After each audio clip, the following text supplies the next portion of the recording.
Similarly to what I mentioned about the community, I have a bone to pick with the developers of these games. I'm not talking about the toxic or criminal behavior that has come up in the past, I'm talking about a mistake that I see get made more and more in recent years. Let's talk about release order. It's getting a little too common now for me to see an interesting looking creature sim, go onto their update roadmap and see one, sometimes two major problems. Problem 1. The game initially releases with an extremely low amount of content. Making one of these creature sims is an extremely lengthy task, even the most simple ones take a lot of work to complete. It is completely okay for a game to want to get early feedback and funding by releasing the game in an unfinished yet still enjoyable state that represents how the game will play when it's finished to some degree. That there is the problem, when people release almost nothing the moment they get the chance to, and it doesn't even represent what the game will play like when it's actually done. Isles of Yore is maybe the most understandable example, since at the time only one person was developing it, but it's still only released with 2 playables and almost none of the game's total mechanics. Some movement, combat statuses, scent, and more weren't even added until after launch. Even with those, the game was extremely bare bones, and if you look at their Steam page you can see that most of their negative reviews come from after launch and before they started picking up the pace. Ultimately, even though it was just one guy, he failed to capture an audience and made a bad first impression, and his status as a solo developer should not excuse that. It ended up being damaging to his project, and even though good progress is being made nowadays, the player peak still sits at a low 77 and has not hit half of that since. Day of Dragons is probably the most insulting example. After years of waiting and $500,000 raised on Kickstarter, they finally released into the public beta, with 2 playable creatures, one of which being a paid DLC, only one of their many very simple AI creatures, and again, they were missing basic mechanics like scent. To their credit, they did include important gameplay mechanics like genetics and nesting, which are important to the overall game, but this was still very bare bones overall. Their next Dragon Edition, which came 8 months later, peaked their player count at 1,100, only 10% of what the Isle has reached multiple times, and unlike the Isle, they are arguably the only choice for the type of game they offer because I have no idea what the hell Draconia is doing.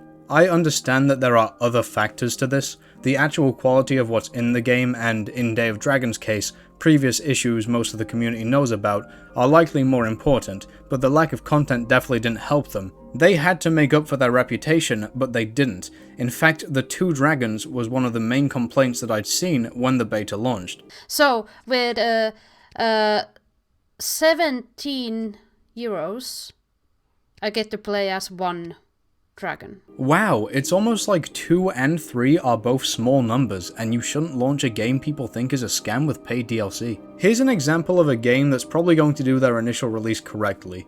I am so happy that Wings of Dawn didn't make the same mistake. Of all the creature sim projects that I've been introduced to so far, I believe this one to be the coolest. They have very detailed concepts of their interesting and unique fantasy creatures, and they've already made some good development progress.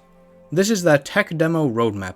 Not beta, not early access, tech demo, and yet they've got 2 playable dragons, their human faction, 3 AI creatures, and William, who is both AI and playable. They also seem to be fully detailing their map, as well as adding a few of the more important features like nesting, voice chat, and character customization. This is good, they haven't overloaded themselves with stuff to do, but they also aren't providing a low enough amount of content for a bad first impression, and if the game is quality, it'll stick out that much more. The Isle got away with doing the whole 2 creatures and barely any mechanics thing, not because it works, but because of a previously established community and a whole different game to fall back on if people didn't like their recode. Avrima didn't see much attention until Update 3, with Update 2, a big update by both past and current standards, not being touched near as much as it might have been had people been given a better first impression of their game. The second thing I want to talk about is massive post-launch updates.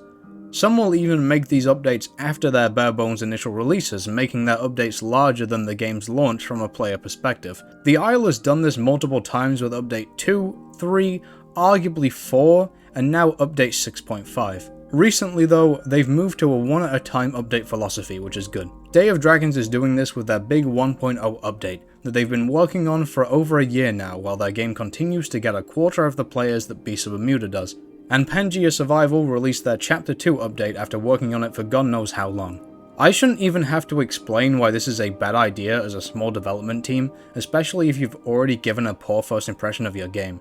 While these big updates might bring attention to your game and make you look good on Steam charts for a month or two, you probably wouldn't even need to worry about getting a surge in players if you'd released with half of the content that you just added. I saw another in-development game that was going to make the same mistake recently, spoke to the lead and said, "Hey, this is dumb, don't do that."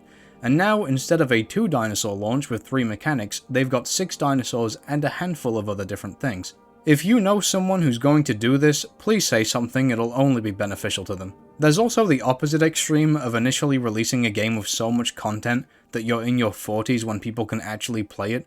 Please don't do that either. And I think that's it. That's all I wanted to talk about. Please rethink your releases. I promise that people will like your game so much more if the first thing they're able to play isn't a walking simulator with 1.5 unfinished small tier animals. You should aim to have at least 4 things to play as, 3 if they play differently enough from each other, and include at least a small amount of the important gameplay mechanics so that your players don't have to adjust to drastic changes in the gameplay, similar to what happened with diets in the Isle. Whether it's an alpha, beta, early access release, whatever, it's probably a lot more important than you think it is, so please just be careful.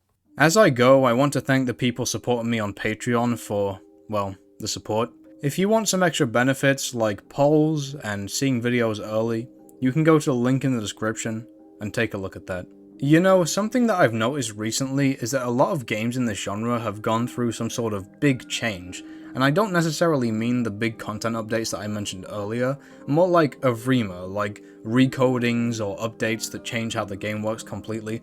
I heard a game on Roblox is going through a recode, Artemisia was remade and then is getting recoded on top of that, Beast of Bermuda introduced a whole different system of growth out of nowhere, and Path of Titans is in the process of overhauling just about everything, including abilities, models, animations, quests, maybe more. I get that sometimes games just need to start over or change how something works because it's not good as it is, but this is becoming a lot more common for the genre, and I feel like it's going to become an excuse for developers to release something half-baked and then just go back and change it all later when they have nothing left to work on. Have a good day, everyone. I'll see you some other time.